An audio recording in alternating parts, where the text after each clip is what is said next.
Hello and welcome to the Sound Without Sight podcast.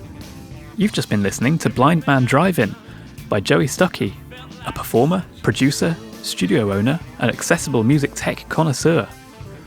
We're very lucky to welcome Joey as our guest in this episode. Joey shares insight into the solutions he's found throughout his career to enable him to produce and perform, how he runs Shadow Sound Studio, accessibility trends he's noticing in the industry, and his top picks for accessible music tech from this year's NAMM Show. Recorded at our February 2026 webinar, Joey begins by sharing how he originally got into music and sound. As a very sick child, I had a brain tumor, which left me blind and with a host of other health challenges. And so my earliest years were really just a fight for survival. I didn't really get into sound until I was about 13 years old. And when I had pneumonia really bad, had to be hospitalized for that, and then took the whole summer to recover. And what I discovered was the old-time radio shows. And these old-time radio shows in the UK, you guys are so lucky because the BBC still values radio dramas and still produces amazing, radio dramas. In the United States, it wasn't really that way. We sort of stopped our golden age of radio in the 1950s. But I was listening to these old-time radio shows, and as a blind child, the light bulb just went off in my head, and I thought, this is amazing. They're telling stories with sound effects, dialogue, and music, and I can create this stuff. I could record this stuff. And that is the moment that the recording engineer was born in me.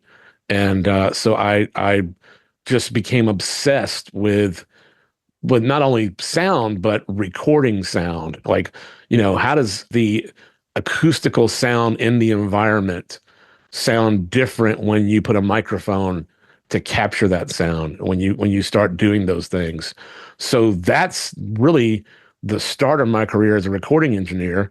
And it was a watershed moment. And I just sort of employed, the scientific method, which was basically what happens if I do this. I had no knowledge of physics or knowledge of sound or any kind of guidance. I just convinced my mom and dad to buy me a couple of really cheap microphones. These are like $15-$20 microphones. I mean, they were awful, but I just convinced them to get me a couple and something to record them on, and just started experimenting. And so as time moved on, that grew into my full-time career. I've never had another job outside of the recording sciences and music. So what I do on a daily basis, and what I have done since I was about 19 years old, getting paid to do it, I've been a recording engineer, a producer, session musician. I'm a recording artist as well. And then I own a recording studio. And then on top of that, I've had a number of other hats that I've done over the years. I've done terrestrial radio, web radio, TV shows. I've been a print media journalist and done journalism in both accessible technology for the blind and the music space. And I'm also I'm not a lawyer, but I am very well versed in the music business side of things. So I preach a lot about that and try to make sure people understand how to maneuver through the music industry in a way that's successful. So I do a lot of those different things. And currently I kind of have, I guess, for lack of a better word, I have sort of a 3-pillared approach to my life at the moment. I divide my time up between being an artist, being an educator / speaker, and then being a recording engineer producer. So those are sort of the 3 big things that I do. But yeah, I mean, I could go on forever, but that's kind of what I am and what I do. And I do music because I feel spiritually compelled to do so. I mean, it's a job, but it's anathema to breathing for me because I really have to do it, or I am not satisfied in my spirit. It's a compulsion, really. I mean, I think it's a healthy one. I think it's a healthy obsession, but it really is an obsession. I mean, I basically wake up in the morning, uh, start listening to music, go to work, make music, and come home and listen to more music. Obviously, you're known quite widely for your guitar playing because you have this very signature sound. Like you blend rock, jazz, and blues. And I was just wondering, like, how you got into guitar, what attracted you to the instrument, and how you developed that sound over time. Yeah, that's a great question. I appreciate you asking that. I'll tell you something that goes a little bit against traditional wisdom. I'm an eclectic soul, and traditionally in the music business model, that's kind of a bad thing. Like people used to say to me as a youngster, pick a lane, pick a sound. And there is some business sensibility behind that idea.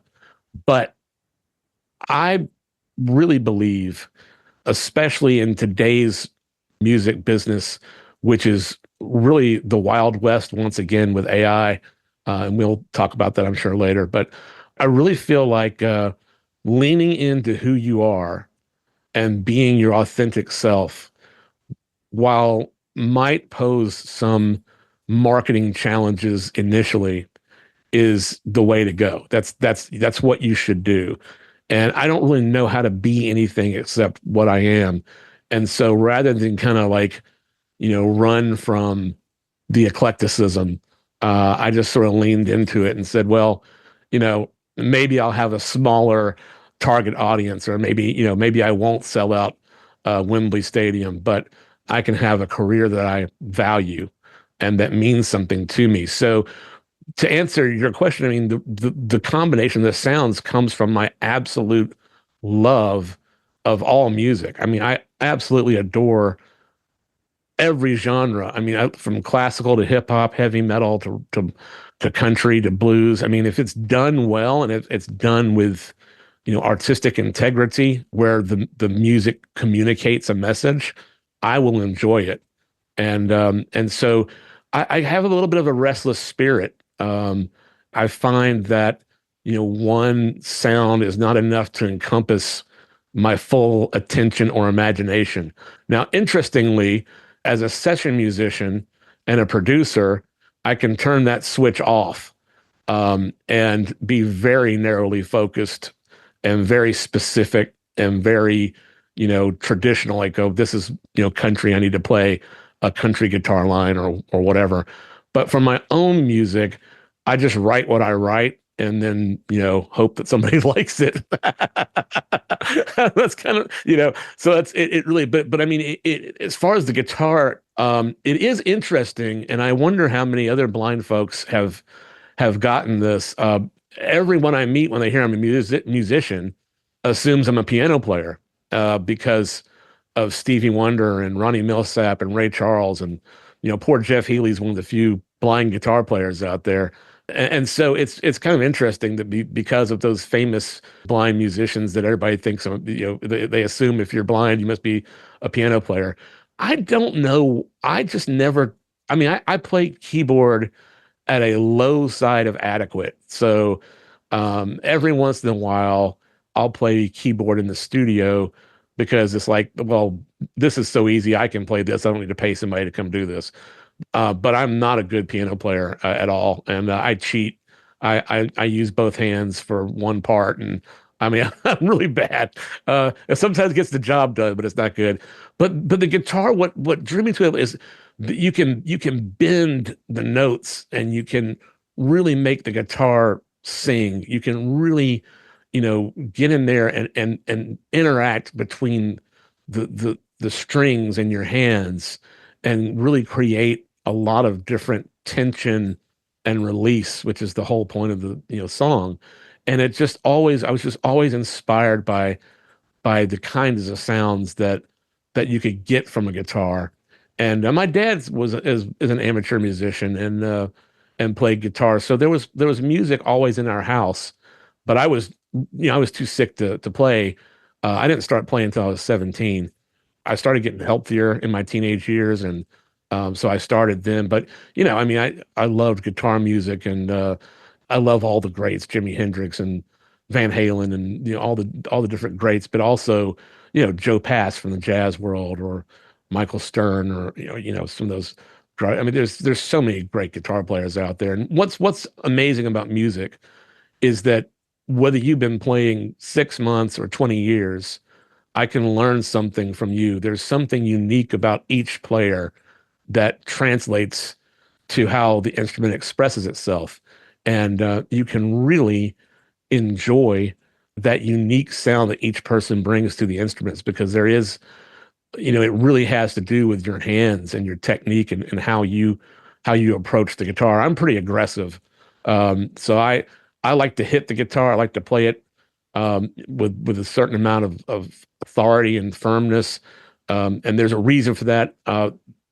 Technically, the harder you play an instrument, whether it's a drum or a guitar or whatever, the harder you strike it, the more fundamental frequency will be produced. And the lighter you strike it, the more overtones and partials will be produced.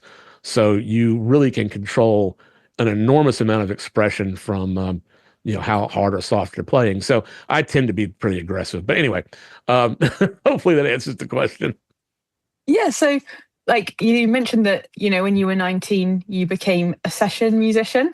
I was just wondering, like, how you decided that you wanted to get a career in music, and what steps you initially took to make this a reality.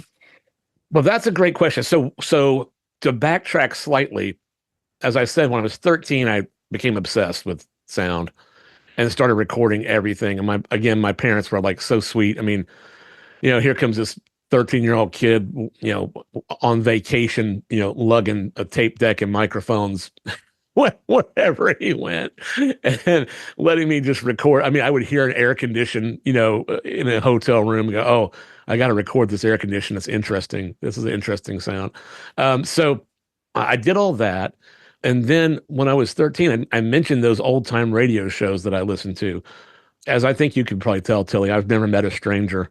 So I'm glad to be friends with everybody, and I'm immediately pretty much open about my life. I don't really have anything to. I mean, I'll tell you anything pretty much.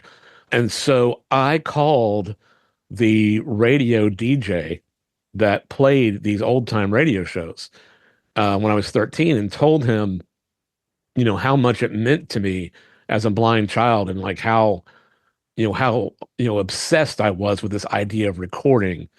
And he actually came to visit me and taught me a little bit. He didn't know a lot, but taught me a little bit about, what he knew about recording. And fast forward a couple years, I'm now 15 years old, and I moved with my parents to a new town. And this DJ, I stayed in touch with him.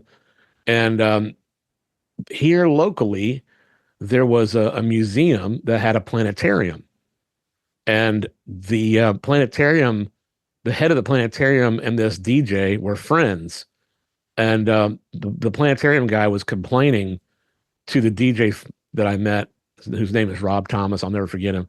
He was just saying that the sound they had in the planetarium was really bad, and they were just really discouraged by it. And the shows didn't sound good. And that DJ said, "Well, I know this kid that's kind of sharp with sound. He's got really good ears, and you ought to get him to come in there and work on your speakers." Now, I was not like soldering with a soldering iron or anything like that, but just doing EQ and speaker placement and stuff like that. Because remember, that's how I started, was just like, what happens if I do this? What happens if I do that? And so I just learned from doing.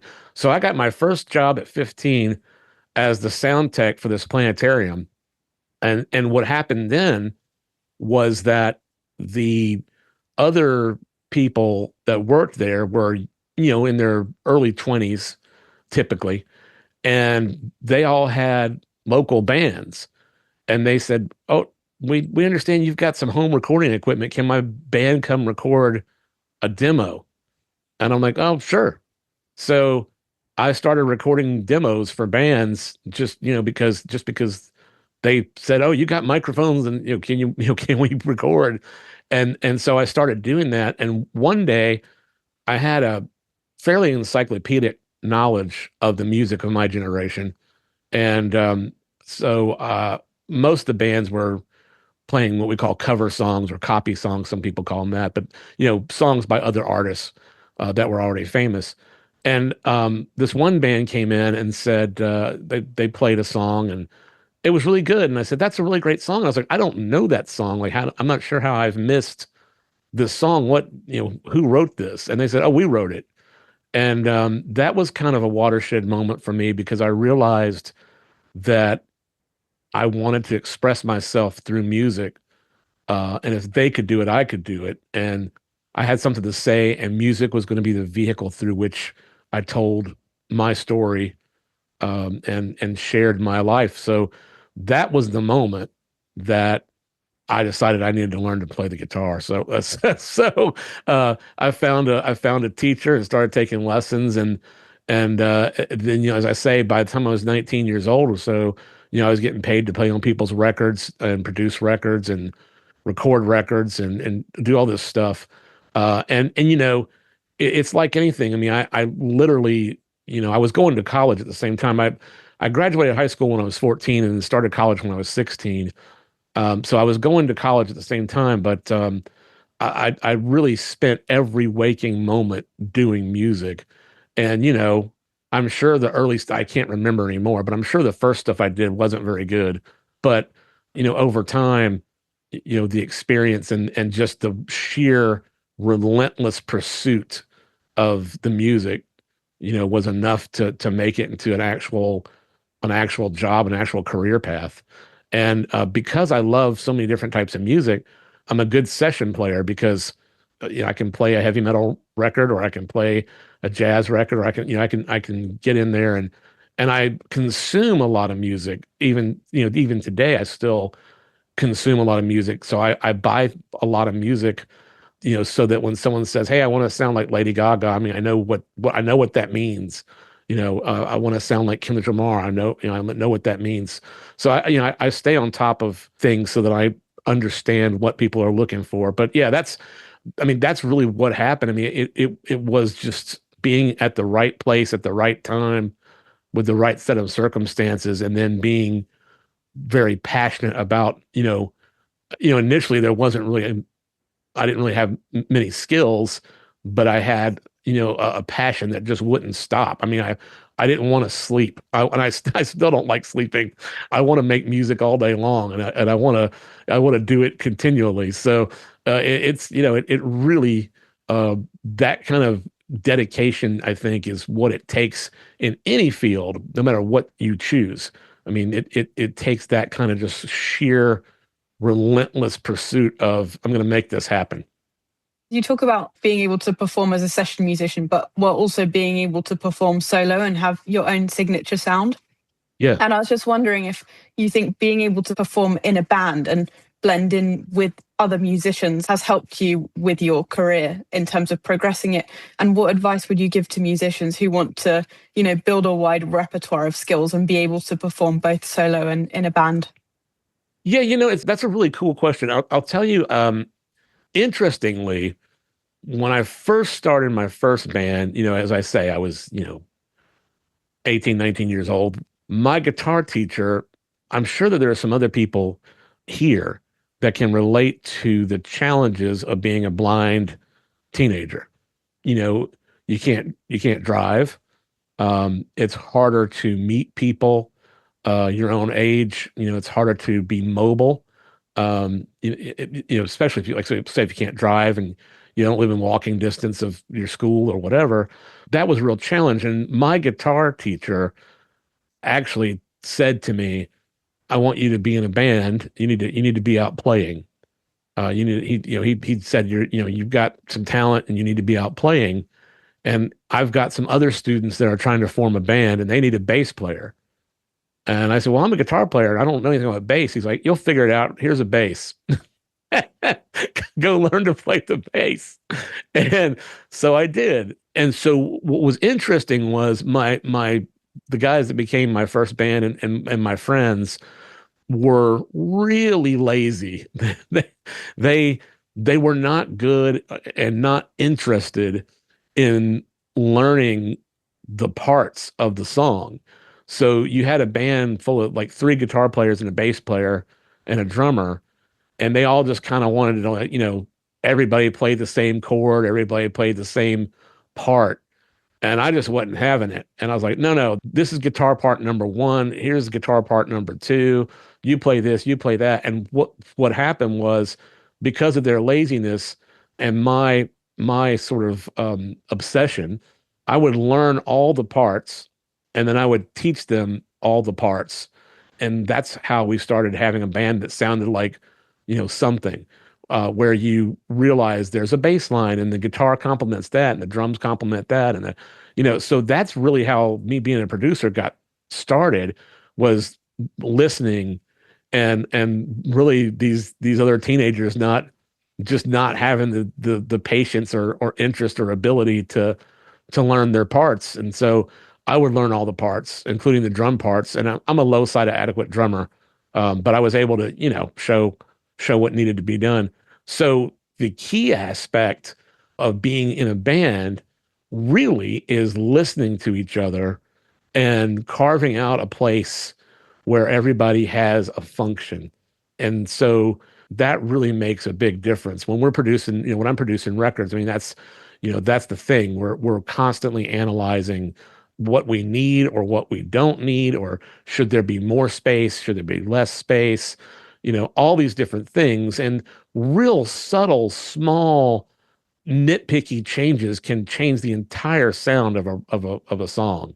And it seems crazy. I'll say something like, "Hey, we need to change your bass rhythm and your kick drum rhythm are fighting each other. Let's make those figures the same pattern for the chorus." And then all of a sudden everything clears up. So anyway, being able to play with other people requires that you are able to listen to other people and sort of fit in with them. And then being able to play on your own, because I do a whole tour with just me and the guitar, just acoustic guitar and vocal.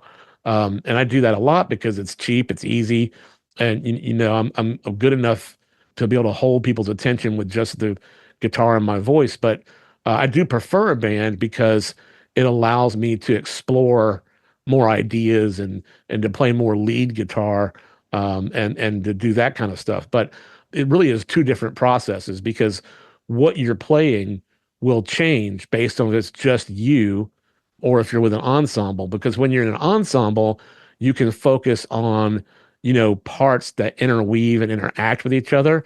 When you're by yourself, you kind of have to hold the chords down. I mean, you kind of have to pick like the most important thing and cover that.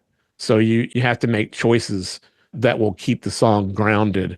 So it really is two different sets of skills. But I think the best thing you can possibly do, and I'm all for music school if that's what you want to do. I went to music school and it was difficult as a blind person. There wasn't a lot of accessibility. There was nobody for 300 miles that taught Braille music, so I still don't know how to read Braille music. It was an uphill climb, but I went and I got kind of what I wanted from it. But really what makes a difference, and a lot of celebrities, big stars that have no formal music training will back this up, is just listen to your favorite music and really get to know it, and just dissect it and play it back and learn all the different elements, of your favorite music. I really have to say, whether you're a jazz fan or not, if everybody on this call would go out and buy the Miles Davis Kind of Blue album from 1959, preferably on vinyl if you can get it, because it just lends itself to that medium, I think. But that record changed my life because it taught me about space and like how not to play too much. Miles Davis could play 1,000 notes a second, and sometimes he did, but sometimes he'd play two or three notes and he'd let you really dig what he just played before he played the next thing. And every student that I have, or every intern that I get in my studio, I gift them with that record, because it's just such an educational piece. And there's lots of other people you can learn from too. But anyway, yeah, playing with a band and playing solo are very, very different, just because of what you have to do versus what you can do. I mean, we just did a show at the world famous Whiskey A Go Go in LA while I was on tour, and I had some friends that are LA session players that backed me up, and people were really blown away by it, and people that had heard me play before, just me and the guitar, were really excited by the lead guitar stuff that I was doing. And they're like, why don't you play like that? When it's just you and the guitar. It's like, because I can't. I have to have the chords supporting my vocal. I can't play the lead guitar and have no bottom end and no other, chordal structures under my voice. It's like, I can't, I have to hold down the chords. I can't do all that other fancy stuff, because then there's no context for anything else. So it is a very different thing. When you perform solo, I'm guessing you have to have more of an energetic stage presence because it's just you. How do you keep that energy going, like all throughout the set? What methods have you come up with to, help you do this over time? Interestingly, I'm pretty much the same level of energy either way. When I take a stage, it's my stage, and I'm a little more amped up than I am sitting here talking to you. But I'd say 30% of my show is stories and bad jokes, and then the rest of it's all music. But the energy level is pretty much the same. It's just put in different places. Whereas when I'm playing with a band, I can give a lot of energy to the lead guitar stuff and do things that are interesting there. And then I can give a lot of energy to the vocals and do things that are interesting there. But the energy level stays pretty much consistent. When it's just me and the guitar, the vocal energy gets a little bit more push because it's what I can improvise with.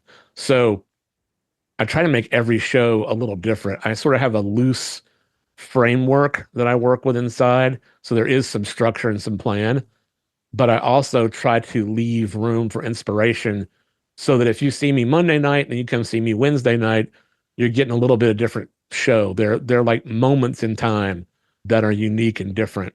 And I think that makes for a more compelling experience. And so with the solo shows, I stretch vocally a little more, because I really have to just keep the rhythm driving with the guitar. I can't, and again, I keep the guitar, with a big presence. I choose chords that really have some heft to them, that ring. I choose chord inversions that, give me some interesting things happening in the bass, and some things like that will ground everything, and keep driving along. But from an energy perspective, I'd say it's slightly more on the vocal when it's just me and the guitar, because that's where I can flex more and improvise more. Whereas the guitar, I have to keep a little bit more dialed in, to a specific thing, because it's just the chords and me. And I can play bass lines and chords at the same time, and I do that sometimes. I'll play alternating bass lines with chords, on certain songs that need it. Some songs don't need it, so I don't do it.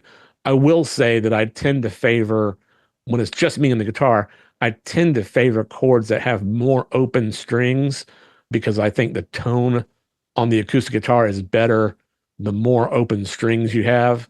So I will tend to favor those chord types a little bit more when it's just me. But just sort of a weird side note that you didn't really ask, but I don't make adrenaline. The brain tumor took my endocrine system.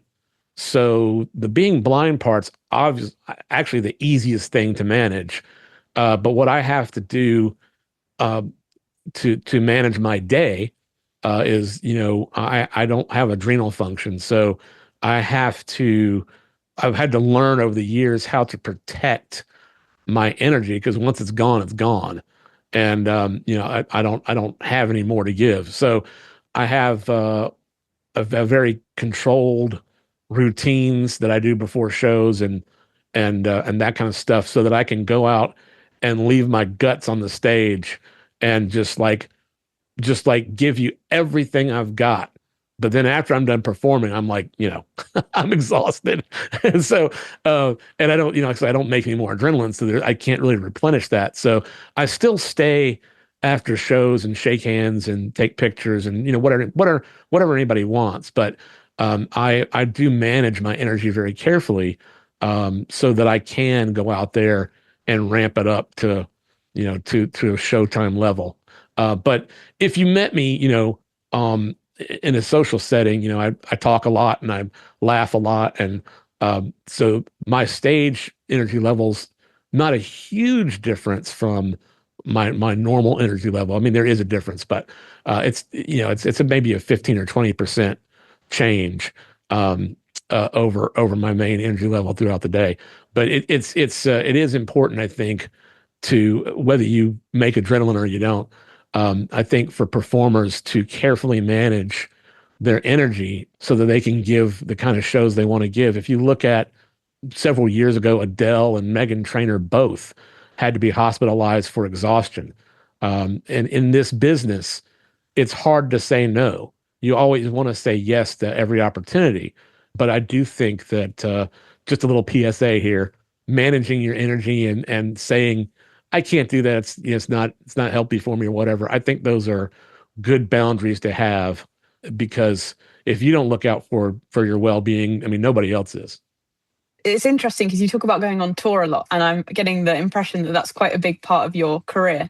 Yeah. And I was just wondering if you could tell me if there were any challenges that you faced initially in terms of like logistics or, to do with your blindness at all, and what steps did you take to overcome these challenges? Well, I will tell you, traveling in an airport with a guitar is awful. It's when I go, and certain airports are worse than others. Forgive me for this. I hopefully nobody will hear this and lambaste me for it. But I hate LAX so much. It is like the worst airport ever. And it just recently got slightly better, so I'm going to give it some props. But I've been traveling back and forth to LAX for 10 years, doing a lot of stuff in LA. And that airport is just brutal. And the thing is, until literally this year, every time we were at LAX, there was new construction.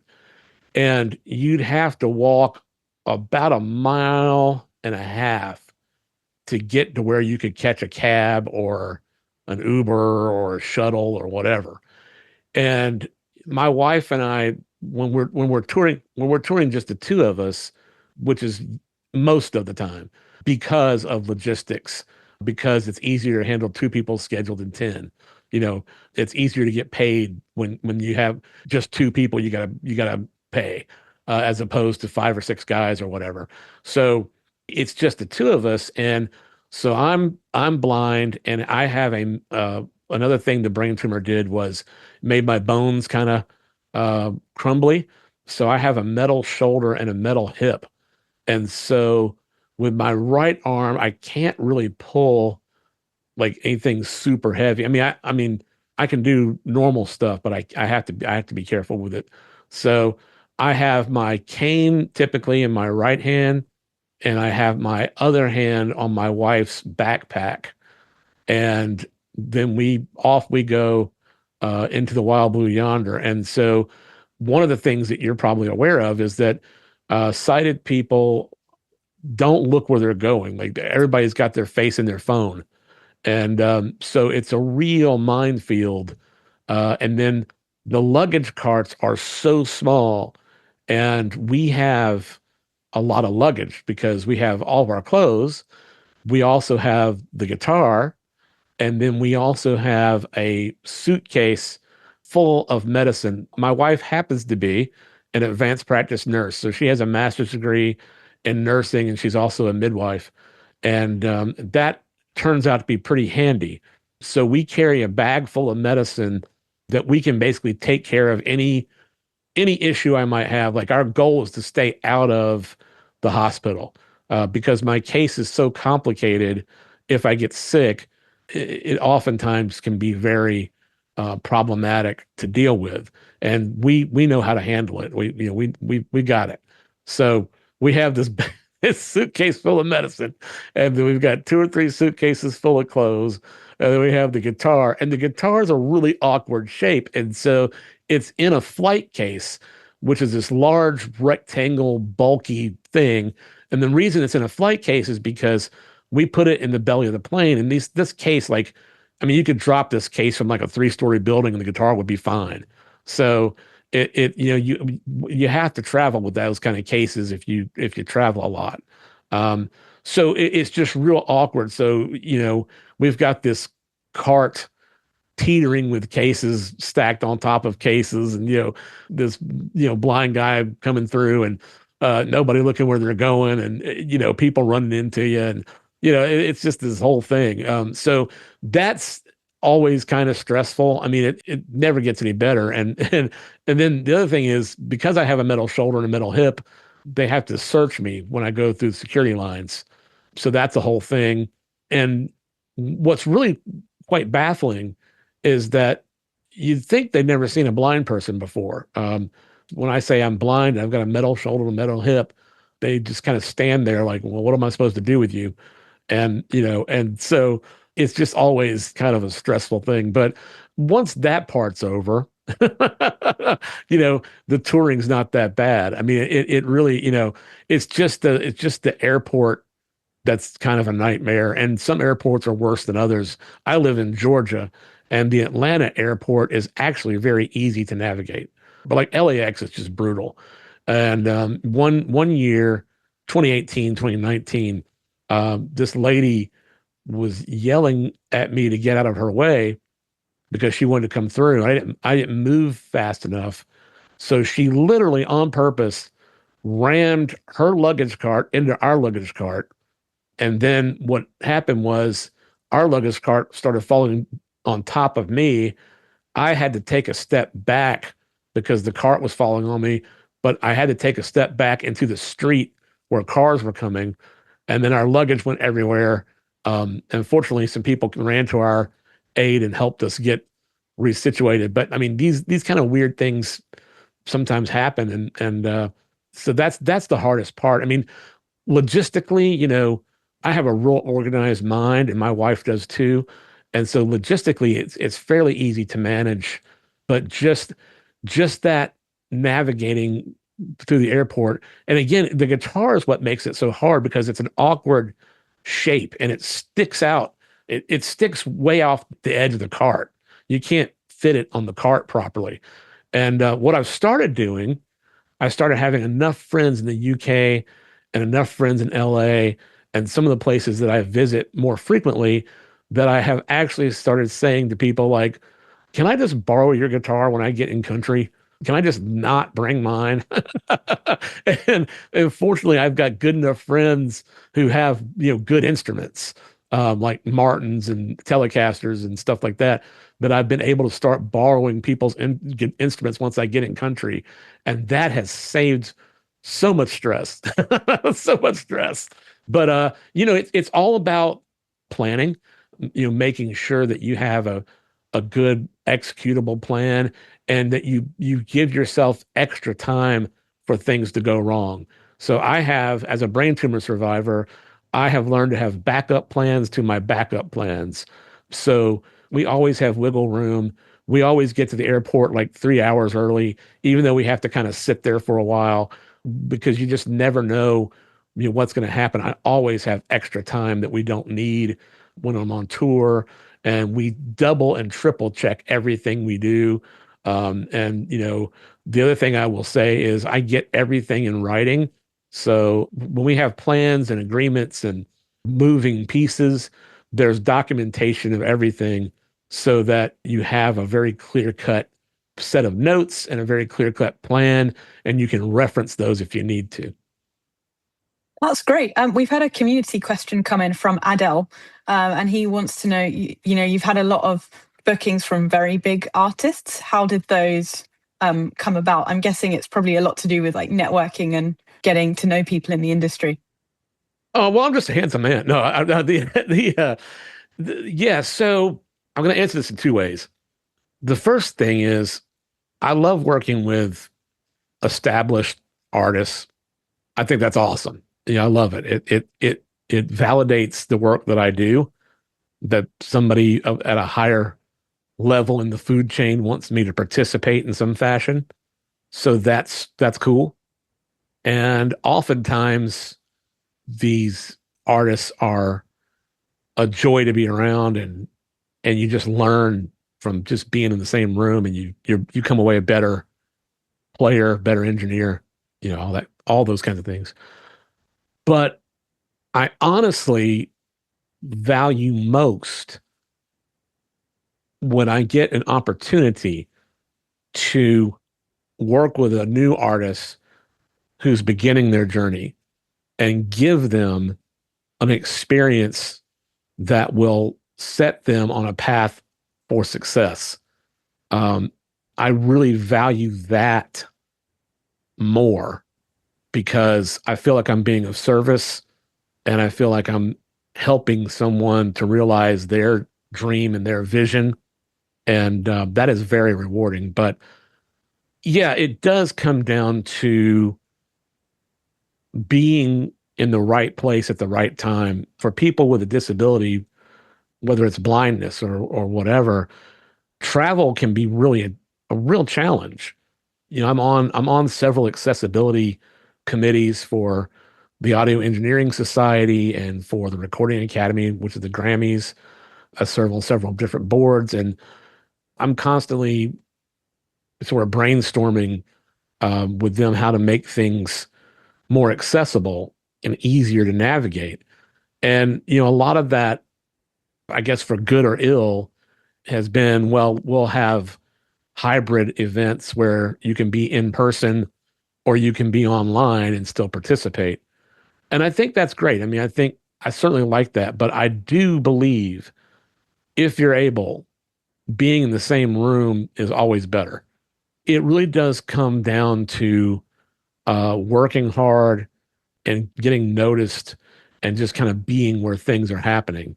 That's the big deal. I mean, it's amazing. This, I was on tour 3 weeks in LA and Anaheim and different places all throughout January. And just because I was in the right place at the right time, I had so many interesting things, new projects materialize because I was there, and I was able to, somebody had a need, and they figured out that I was the right solution for that need. And I was able to advocate for myself and say, yeah, I can do that for you, or yeah, hey, I've got the solution for that, or maybe let me let you hear some of my music and see if I'm the right fit for what you're trying to do, or whatever. But you're able to have these conversations. So it really does boil down to being where things are happening. And that's the hardest part. And when I was younger, one of the reasons that I picked building a studio in my hometown of Macon, Georgia, at an early age, when I was a teenager, when I was 19, 20 years old, whatever, I had a home studio, but then I moved to a commercial space when I was about 19 and 20. But one of the reasons I did that was because it would bring people to me, because people are used to having to go to a studio to work. So it took some of the burden of me having to get, somewhere else off the table. And it didn't seem weird. It was like, oh, of course we have to go to the studio where all the equipment is. So, that was kind of a calculated move to remove that burden. Now, since I've been doing this a while and I have enough of a career, I have my wonderful wife, I have some employees, we have Uber. So things are not as difficult as they once were in regard to, being where things are happening. But basically, you just keep getting out there and keep making yourself visible. You just keep on pushing. And I will say, try to be everywhere if you can, so that when people think of, recording, it's not that there's not somebody else to do it, but they see me a lot and they think of me first because I'm present and I'm part of the community. So it's a lot about building community. But we played with some big names, and we kind of keep skirting. we kind of keep skirting the edge of of the bigger names. It's certainly not all that work. I mean, the majority of my work is with newer artists. And I think that's a good segue, actually. Yeah, So, yeah, you've spoken about Joey the performer. That's been the majority of what we've spoken about so far. So, I want to get into yeah, Joey the producer. yeah. So, you spoke there about deciding to set up your own studio, Shadow Sound Studio. So, Timothy Jones was asking what inspired you to pursue music production. We've heard a little bit of that already. So, I guess I'm going to flip that question slightly. When you were setting up that studio, what inspired you in that process? And I guess what design aspects did you implement to make being an engineer more accessible to you? Yeah, it's funny because I'm in my late 40s now, and I got started, pretty young, and there was no accessibility. I mean, it just was what it was. And I mean, the first recording deck I had was, just a cassette deck. So casting my mind back a long way. But I had a cassette deck. I had a little 3-channel mixer, which had no EQ on it. It was just like volume and pan. And I had 2 desktop microphones that were not designed for anything special. Talking to them, it doesn't sound terrible. And that's what I had. So no ability to read the meters. And so you develop, pretty quick. You develop your ear and you learn the gear that you've got. And you realize, hey, if I push this fader, past 2/3 of the way up, it sounds bad. It's like, so you do that. As I moved into more like real equipment, multi-track stuff, again, on either reel to reel or cassette, it was all about just learning the gear. And I was just too stubborn to quit.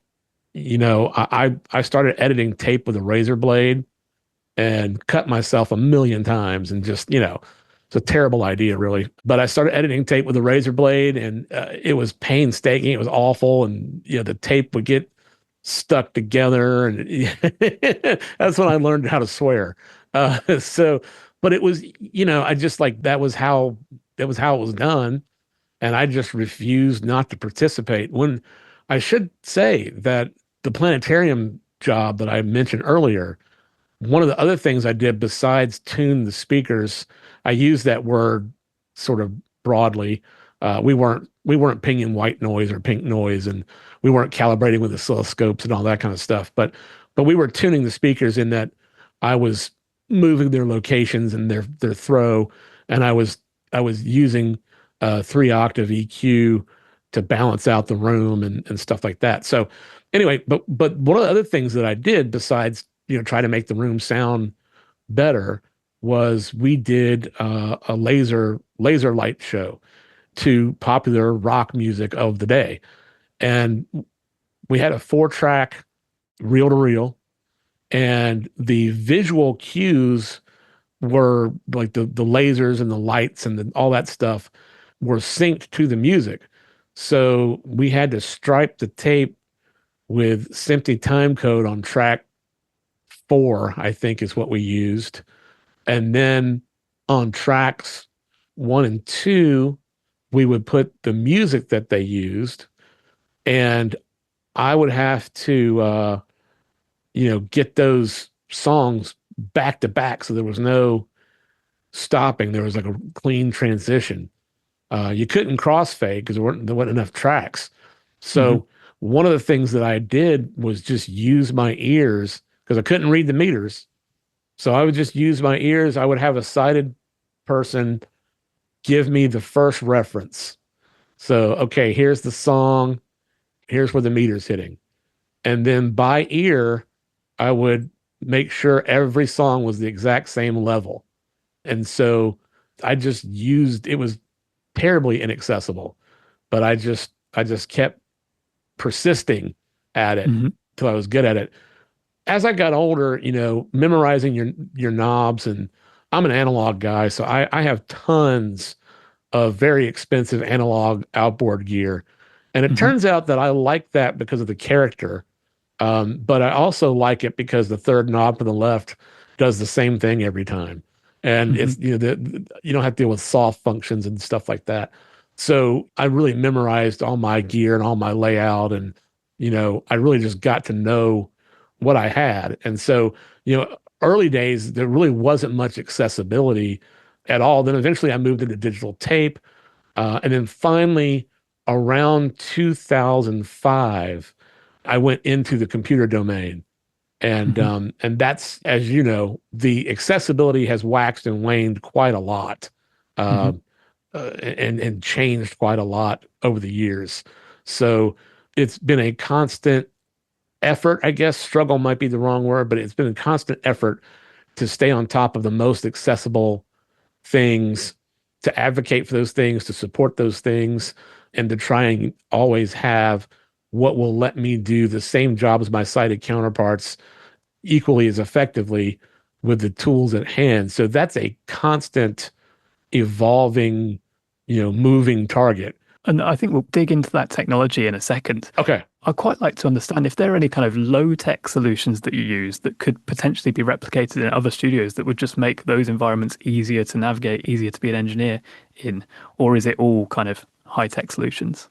No, you're right. I mean, I do stuff with my faders on the console. I have a large analog console. It's a Soundtrax Jade, and I am retiring her in the next month. This board was built in 1990, and you just can't get parts for it anymore. And it's just it's becoming, even with my ingenuity, it's becoming difficult to keep it running at peak efficiency. And so I just spent more money than I want to think about buying the brand new SSL Origin Evo console, which was debuted at NAMM a couple of weeks ago. They literally, had the first one come out of the factory like 2 or 3 days before NAMM. But anyway, wow, yeah, it's exciting. It's it's the price of a small house. I mean, but anyway, the thing is, what I have done on the consoles to help with quickly being able to do things is I have a small piece of tape on the fader section of the console that tells me where 0 is. And so I can know, because I know where 0 is, then I can know where +5 is or -5 or what, I've got that tactile reference. It's just a little piece of tape. It's clear tape. It's not distracting to the look or anything like that. So I just have a little piece of tape that will very quickly let me 0, unity gain the faders if I need it. The other thing that I did, well, I say I did it. I didn't do it. I had someone that could see do it. I have, there's a little device called a Dremel, and a Dremel is just like it's like a little sort of a little blade that can cut into like plastic. And what I did was I made a small nick on all my knobs on the console where the arrow is, that tells you, where your knob is oriented, because it was not tactile at all. It was just like painted on. There was nothing raised. Yeah. So I just had someone that could see go through, and it was very time consuming, but go through and make a very small, again, nothing that's really cosmetically like destructive. It doesn't look weird. I mean, people don't even really notice it. Yeah. But I went through and did all of that so that I could really, very easily tell where that arrow was. And that becomes a pretty big deal when you're dealing with pan, or you're dealing with, especially if you're making very subtle changes. If you're sweeping frequencies with an EQ, you need to know where the arrow, I mean, it helps know where the arrow is at. So I've done a few things like that. And then interestingly, I think the other thing is I spend time, learning the board and learning how it sounds when I'm starting to get into clip range. The console I have has a lot of headroom, so I can slam it pretty hard and not really distort. But and I'll tell you this, and I'm not ashamed of it. I will occasionally have a sighted person go, "Hey, you're clipping so far in on this channel. it's in the red this much, and I'll go solo it and go, sounds fine. Just leave it. It's good. Yeah. Clipping's not I always mean, bad, right? Especially I in the mean, analog world. Yeah. well, you sometimes you like a little saturation, but one of my big soapboxes at the moment, I've been doing a keynote address for the past 4 or 5 years at different universities and conferences, and it's called "How to Avoid Sound Blindness and Return to Critical Listening." And the actual point of the I'm condensing a 90-minute presentation down to a paragraph, but basically it's like, if it sounds good, it is good. Leave it alone. Yeah. So like if you can see, maybe that channel clipped, but did you hear it? If you didn't hear it, who cares? I mean, Yeah. and I take hit songs that are number one charting songs on the Billboard charts, and I point out everything that's wrong with them, and then ask people if they care or like the song any less. And invariably, nobody does. Hmm. So anyway, there are plenty of records out there that are not perfectly mixed. Totally agree. So you've said you're an analog man, but I'm going to drag you into the digital domain just for a little bit. So we've got a question from Alejandro, who is asking which DAW you use, and if you were starting again right now, would you use the same one, or might there be a more accessible option if you were starting afresh? Yeah, so this is the thing. It's exhausting. I mean, so for our sighted counterparts, a DAW is a DAW is a DAW by and large. I mean, they all basically work the same. The only real differences, tend to be sort of like workflow differences, like how do they Hmm. make sense to your brain? And so, some people like Reaper better than Pro Tools, and but really, they all function pretty well. I don't think there's a DAW out there that I go, don't use that, or you're not a professional. So I mean, I think whatever you've got access to that works for you is fine. With me, I got stuck in the PC world because when I first got in back into computers in the early aughts, the PCs had the best accessibility for Hmm. music. And JAWS and the kind of scripting you could do with JAWS, it was tedious, but it wasn't rocket science. You could do a lot of things. And so, I started with Sonar and Dancing Dots they had the cake talking solution. I stayed there till I absolutely had to leave, until my version was so old that it was like, we're going to stop working. It's like, Hmm. once you get something set up the way you know it and you're fast, you just, oh God, you just hate the change, or at least I did. Hmm. And so then when I moved away from Sonar, I tried a number of different DAWs, ended up going with Samplitude, and that had a lot of wonderful things. But about 2, 3 years ago, Pro Tools made a significant jump in accessibility. Hmm. And I mean, it really is now like as good as it gets. Yeah. And so I told you I'm buying a new console, and I'm also switching when I do that, I'm switching to Mac and switching to Pro Tools this year. So in April, all this is going to happen roughly April.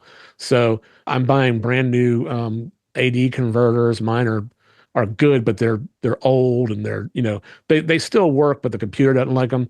So I'm switching. I'm going to Pro Tools.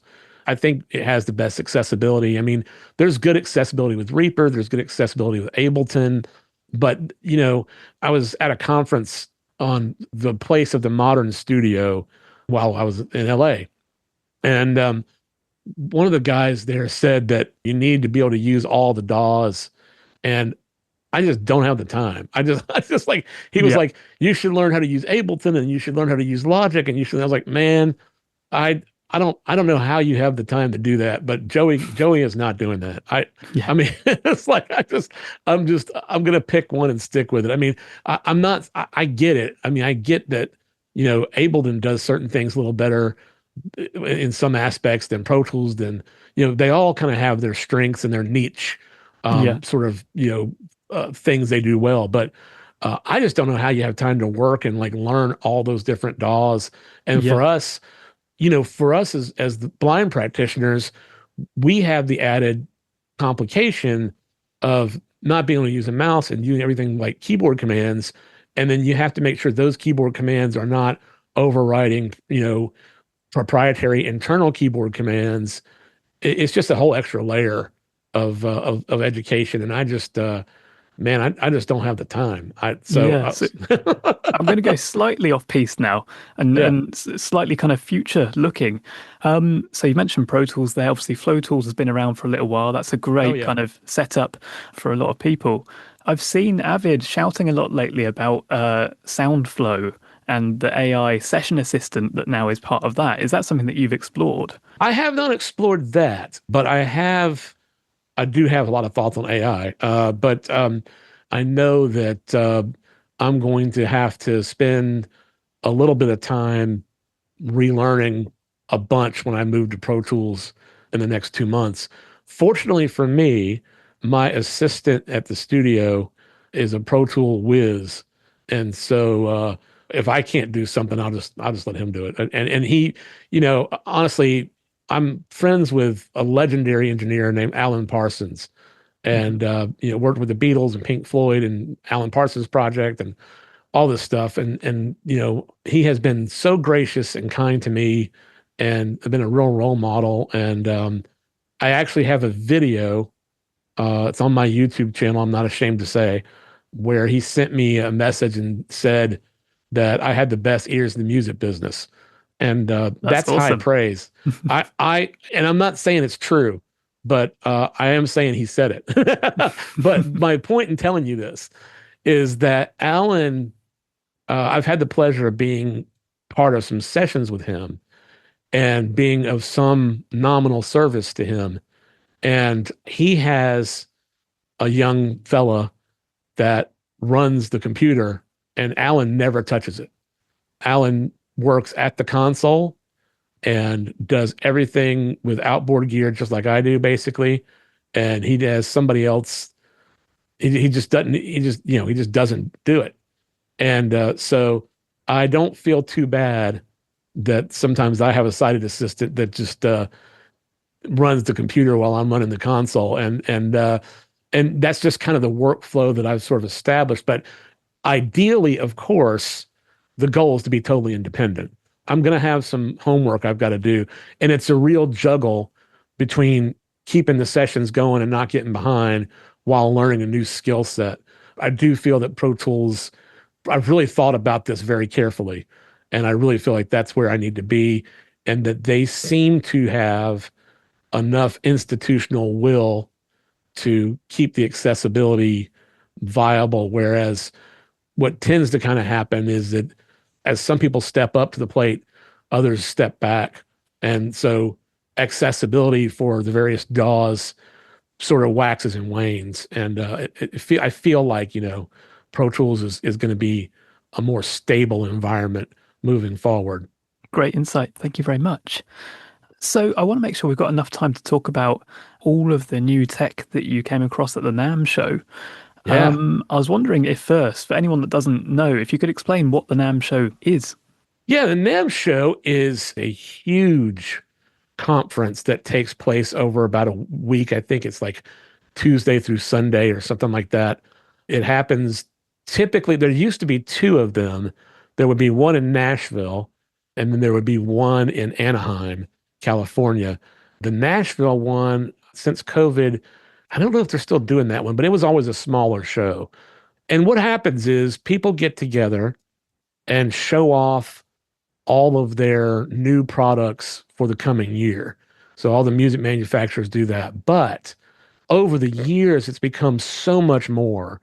It has all kinds of workshops, panel discussions, lectures, concerts, award shows. It really has become just an incredible space to be. And you just can't see it all. It's impossible. Even if you go the whole week like I did, you just can't. I mean, there's just so much stuff. It's literally thousands and thousands of exhibitors, right? Yes. And also, let me say, thousands and thousands of students and music store owners and professional musicians, and everybody is playing instruments and nobody's playing the same song. It is a cacophony. I mean, it's like literally my wife and I, like every couple of hours, we're like, we got to take a step outside for a second because the noise is just unbelievable. But I mean, it's a beautiful chaos. It really is. But I mean, you do have to like take a break. You're like, okay, we got to go. Yeah, small doses. Yeah, and the problem is every year, I don't know if you experienced this or not, but every year I go, everybody that goes comes away with what we call the NAMM flu. Like everybody gets a cold at the end of NAMM, and it's like because there's so many people, and and so we thought we'd missed it this year, but we didn't. We got home, and then it got me. But the thing about it is, I mean, so many interesting things, and you're able to meet oftentimes with like the heads of the companies, like their research and development teams. So there's really an opportunity to discuss in real time future products. And what I've always tried to do is educate about, I don't care about, well, let's just pick isotope, for example. I don't care about RX9 accessibility. Let's think forward to building it into the ground level DNA of RX11. And let's talk about that. Let's talk about, so you get a chance to really, talk to these guys in a meaningful way. And sometimes if you're really lucky and really persuasive, you can convince them to let you buy them dinner and have an even better conversation. So anyway, yeah, lots of amazing stuff at NAMM, and accessibility this year has been, it's given me hope. It's the best I've ever seen it. I mean, it's really exciting. So what was your number one product that you discovered? So basically, the thing, I mean, there was a lot of interesting things, but the thing that I think everybody should like go support in whatever way they can, even if it's just a note saying thank you, is a company called Digico that's based in the UK. And I met the entire team from Digico. Their products are live sound consoles, for venues and stuff like that. They're not studio consoles, really. I mean, you can use a live sound console for the studio, but there are some differences in my mind. But anyway, they have made their digital screen-driven consoles totally accessible to the blind practitioner. And it works very much in the same manner as those of us who use Apple products. The first time you touch it, it tells you what you're touching. The second time you touch it, it activates. So the kind of things, the information it was providing me, I mean, we were almost in tears. My wife and I were just like, I can't believe this is real. My face was hurting from smiling so big. It was incredible. So, the first thing you touch channel 1 and it says channel 1 kick drum. And then you move the fader and it says plus 4 dB. You then touch the mute button. It says mute. And then actually when it says mute, not active or something like that, not active. And then you press it again, it says mute active. Same thing with the solo buttons. Same thing with the EQ, 700 hertz boosted 2 dB. All these things that, we never had access to before. And it's just effortless. And it's just so clean and so easy. And it just works. The consoles, by the way, feel great. They're nice consoles. They actually sound really good as well, but it's all digital. So it's broadcasting the status of everything that's going on the console. Now, the other thing that's exciting about this is that they have made the accessibility solution they created open source. It's free, and they're trying to give the tech away and share their journey with other music manufacturers so that other music manufacturers can adopt the same system and use the same accessibility solution for their own products. And that to me is just, that is absolutely outstanding and shows that the company has heart. I mean, I just, it would be very easy to say, well, we've spent all this money in R&D and we're, it's proprietary, but that's not what they are truly. I'll admit, I only spent 20 minutes with them, but from that experience, they are truly joyful about what they have done, and they are so excited for our community, and it just was an incredible experience. My only comment about this that I intend to share with the company, and I don't know how practical it is, but I do believe that the blind practitioner is asking an awful lot of their ears. We're getting audio feedback of not only the music or the sound or whatever we're doing, but we're also getting status feedback from the product, whether it's JAWS or whatever. And that means you're having to process a lot of audio information at the same time. I would like to see haptics take a little bit bigger role in some accessibility technology. So, for example, one of the things they've done is they've got the live soundboard. They've got it where you can send it to Bluetooth earbuds. So, if you're the live sound mixer in a venue, you can have a speaker reading you what the console's doing. But that's not necessarily the most practical thing. So they've made it where you can send it to earbuds. But if you're mixing a live show and you've got earbuds in, one earbud with the status being read to you, and maybe one ear clear where you're listening to the mix or whatever, it seems to me that if we could have some haptics get involved, so our ears could focus primarily on the musical balancing, I think that would be really helpful. And I'm just talking about simple things like, if your meter clips, maybe the fader cap vibrates or something like that. I've done a lot of projects with a lot of different universities over the years in assistive technology. And the sad thing is the universities are not really geared to take their amazing doctoral projects and take them from the university into the real world. Yeah. But there was a gentleman whose name eludes me at the moment, who was an Australian gentleman, and he had vibrating fader caps that could be set to give a vibration if there was a clip.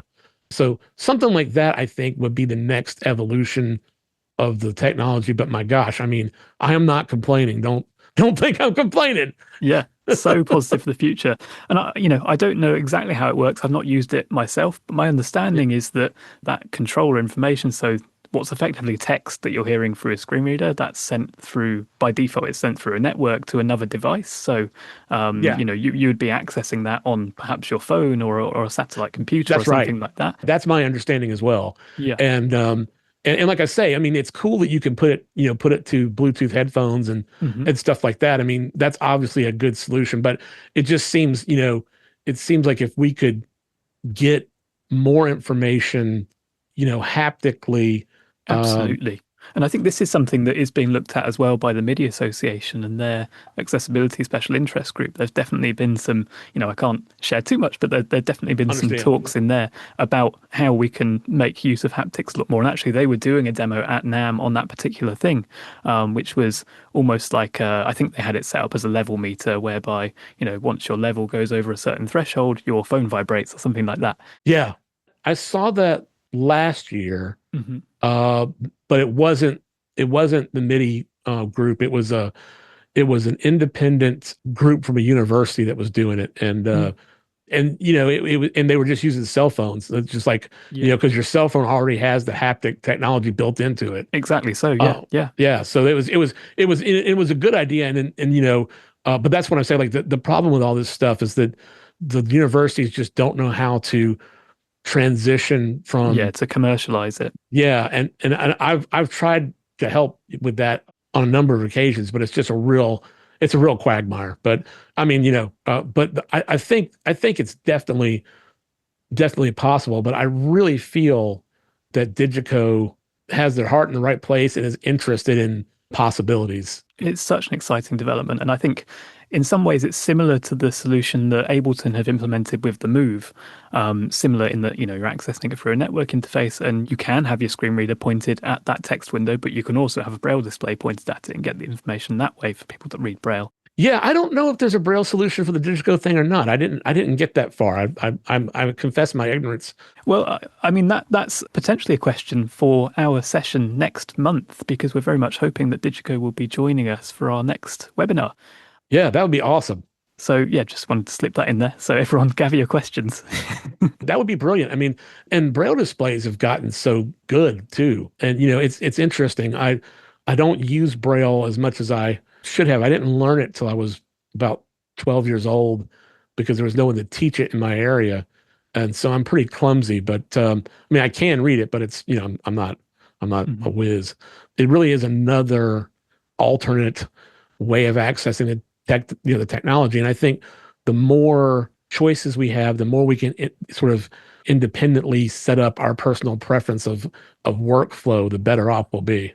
Mm-hmm. So we're just starting to run short of time. So I know we spoke originally, you were thinking maybe we might speak a little bit about AI and general kind of trends that you're seeing and stuff you'd like to see in the future.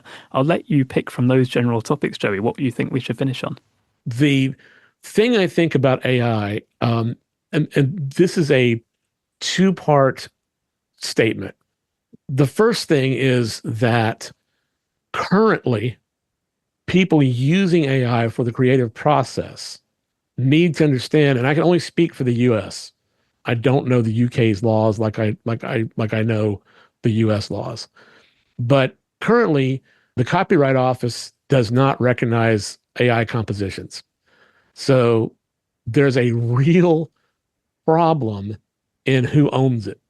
And what in practice would probably happen if you put out an AI song is that you could upload it to some sort of distribution service. You could put it on Spotify and all these things. You could collect the money because you've set it up to come to you. But if it became a hit, then when there's no money involved, nobody cares. When there's money involved, so people start getting interested and they want their cut, then you'd start having an issue because you technically can't register the AI, the solely generated AI work as a copyright. If you can't do that, you cannot exercise the 6 exclusive rights that a copyright holder has. And in the United States, while technically there's this vague law that says the minute a work is created, it is copyrighted, you actually cannot adjudicate any kind of disagreement in the court system without filing the proper paperwork. You can't file the paperwork because they don't recognize the AI. The Recording Academy, where I serve as a governor, also does not recognize solely generated AI work for any type of Grammy award. So I personally feel these things are as they should be. There's going to be people that don't agree with that, and that's fine. So just know that it's the Wild West out there, and using it, there's a lot of unsettled, unanswered questions. Yeah, I think not many people here, I hope, will be a massive fan of using AI to replace the creativity and the actual, the things, the musical ideas. I think where AI could be really, really helpful is as an assistant during that process. So AI taking over the annoying parts of the job. Well, right? that's the thing. I went to 2 symposiums on AI while I was in California, and will.i.am was from Black Eyed Peas was speaking at one, and there's, so that was the other thing I was going to say. The assistive aspect, there were some people using AIs in very interesting ways. And the way that I have been for the past 6 or 7 years advocating into machine learning and training and moving away from the clunky screen reader. I feel like we should be able to train the AI to see a third-party plugin inside our DAW, and it says, oh, there's a threshold, there's a ratio, there's an attack, there's a release. I'm looking at some kind of compressor. And I feel like we should be able to communicate with the AI to interact as our eyes and our go-between in the digital world. And that's kind of the role that I see it using. And there is a company right now based in Poland who makes a hardware unit. Beta Maker is the name of the, I think I'm probably pronouncing it wrong, but so is my screen reader.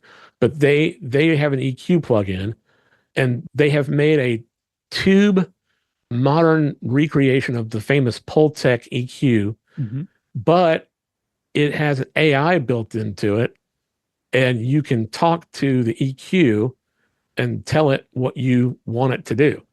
And it has knobs, so you can turn the knobs if you want, but you can also say, "Hey, do the Pultec trick," which I won't bore you with what that is. But anyway, there's a famous flaw in the Pultec that people like, and so it's called the Pultec trick.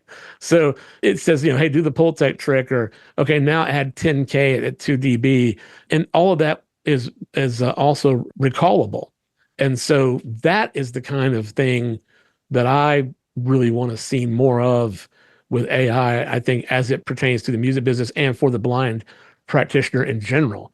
If you're able to talk to your equipment and tell it what you need done, and not have to worry about where's my mouse, what's my keyboard shortcut, you're able to have a conversation. I think that's amazing, and I'm really excited about that possibility. But there was a guy who was feeding into Chat GPT, a producer at one of the symposiums, and he was saying stuff like, how did the Beatles get George Harrison's guitar sound on the White Album on Revolution #9, the guitar that's on the left channel that's distorted? He gave it all this information, and then Chat GPT came back with, it's it was using this kind of speaker and this kind of that and this kind of, and he said that it helped him it wasn't perfect, but it helped him get kind of the sound he was looking for faster. So he used it as a research tool to try and, not replicate the Beatles, but to kind of get that vibe. So I thought that was terribly fascinating. But the big thing that will.i.am said, and I'm condensing, a 2-hour panel discussion down, but he said that basically one of the problems we have right now is that everything's a subscription model. And that what he thinks would make AI more equitable is that you own the AI you use. It's not owned by a company. You're not paying $10 a month for it or whatever. You own the AI that you use, and you also own everything you feed it. And then you also own your digital footprint in our cyber world. And if you owned all those things, then the way you manipulate AI would be a lot more transparent, would be a lot more controlled. There'd be less issues with copyrights and all that kind less of stuff. Opportunity for evil. Yeah. So I mean, it's an interesting. I mean, I'm really like abbreviating it immensely, but the thing is, I mean, right now there's not much transparency into what's being, scraped and how the AIs are being trained and all that kind of stuff. So there's a lot of room for abuse. But I do feel like, my personal dream is to move from the screen reader to an AI agent that I can talk to and get information about the world around me. And we're seeing that in like the Meta glasses, and I've got a pair, where you can say what's around me and it tells you. And this is a realizable dream. It I think really it's starting is. for sure. Yeah, I mean, it's headed that direction. So it's really interesting. And I do think that AI taking the place of my eyes is like something I can get behind. I like that idea. I also think, just for those of you that are music creatives, I do feel like there will be a moment in time where music is more disposable, and there's a lot of AI generated music out there that's kind of beige.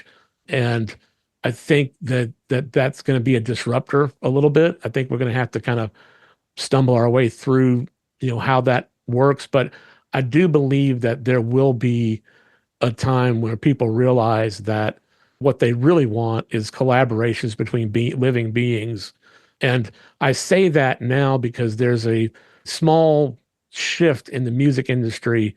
It's subtle, but it's starting, where people are wanting to own things again, and not just have subscriptions to Netflix or Spotify. Because today your favorite TV show's on Netflix, and tomorrow maybe it is, and maybe it's not.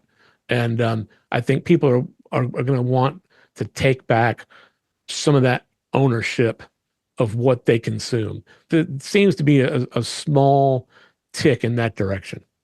I think as well, the more, yeah, there might be more AI generated content happening, more beige, more middle of the road, but that creates space for people to be unashamedly themselves as well. And I think that brings us back to your career path that you were talking about earlier, is just, you being yourself.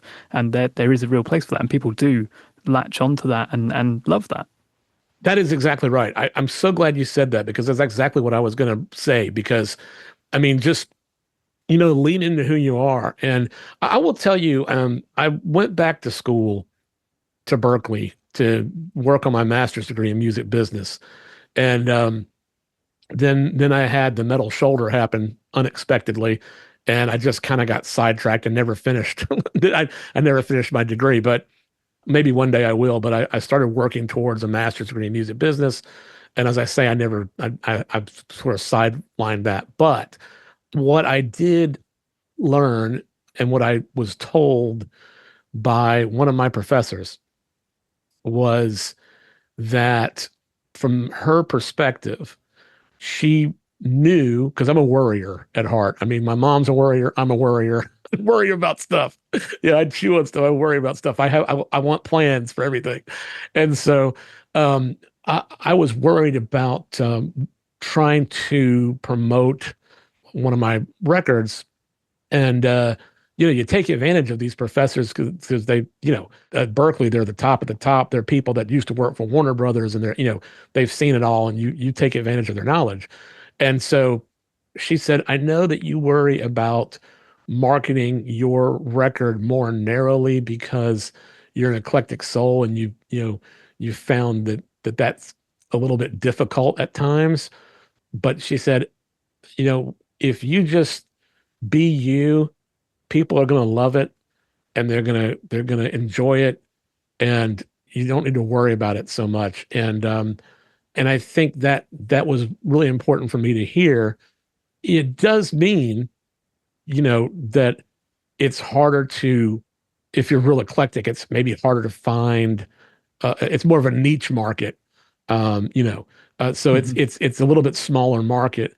But what you'll find is that the people that really love it and are excited to be part of your artistic journey and excited to support that with their financial contributions, buying tickets to shows or buying a t-shirt or whatever it is. So I think that's an important point as well, is, yeah. having 1,000 people who are kind of semi-engaged and just listening to you on streaming platforms, in terms of your income as an artist, that's, pennies.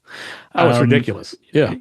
Having one person that buys one ticket or buys one vinyl or CD, that's more than those 1,000 people who are semi-invested, right? Oh gosh, you're absolutely right. And but everybody's chasing Spotify. And I mean, I can't tell you how many junk emails come into my inbox, like, get on this Spotify playlist and get your streams up. And I'm not saying that's a bad thing to have good streams. I mean, but I'm saying, they're paying you tenths of a penny.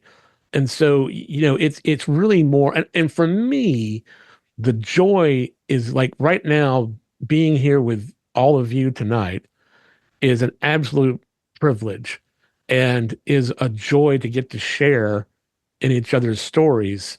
And so, like that human connection with the studio, with the touring, with the art, like, it's all worth it for me. I mean, I got to eat, so I got to make sure I make a living. But outside of that, like, the joy is, like, the process, and the connection is the joy. And, you will find it if you can stay in the game long enough. If you can stay motivated and stay focused, it happens. And I'll just say, one of the best things that I ever did was, this lady approached me about doing a house party, which we don't normally do. And so we agreed on a price and we agreed on a set, a length of time. And it was just me and the guitar. And I had to drive about an hour to get to where she was. But everybody came because they wanted to hear my music. They wanted to hear original music. They wanted to meet the artist and be part of that world. And I sold thousands of dollars worth of merch that night. And the thing that was so amazing was none of them were even had Spotify on their phone. They weren't, I mean, they were so interested in the organic experience, sold a ton of vinyl, and they just came because they wanted to experience something real, and it can happen. It was such a great experience. So you can find places where you're valued. And I think that's the trick, is just kind of figuring out those places where you'll be valued. I think that people really will want to hear what you have to say, because everybody's unique and has something new and interesting to communicate. And it doesn't matter if you've been doing it a year or you've been doing it 20 years. It really is out there for you to grab and hold. So anyway, I want to make sure that message is clear, because my path has been blessed in many ways and has been extremely difficult in many ways. And I just keep on trucking because I'm too dumb to quit. And I think that's an amazing way to wrap us up, actually, Joey. I love what you do. I love your energy. Thank you so much for your time and your expertise. Oh, my pleasure. I hope everybody had a good time. I'm just so grateful that what you guys are doing exists and that people are able to meet up and share. That is so cool. I'm so proud to see this happen. It needed to happen, and I'm so glad you're doing it. Amazing. Well, thank you so much for your time, and hopefully see you at another one of the events. Absolutely. I'm going to play out with You Know My Name.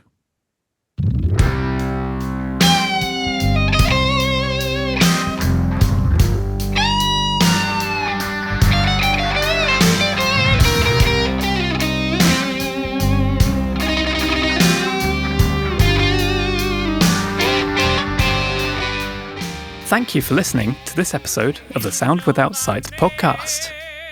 Sound Without Sight is a community-driven online hub collating resources and opportunities to enable blind and partially sighted musicians and audio engineers to break down access barriers.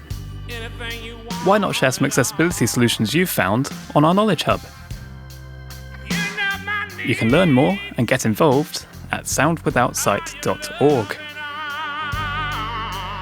If you've enjoyed listening to this podcast, please consider making a donation to support the project. You can do so at soundwithoutsight.org/donate.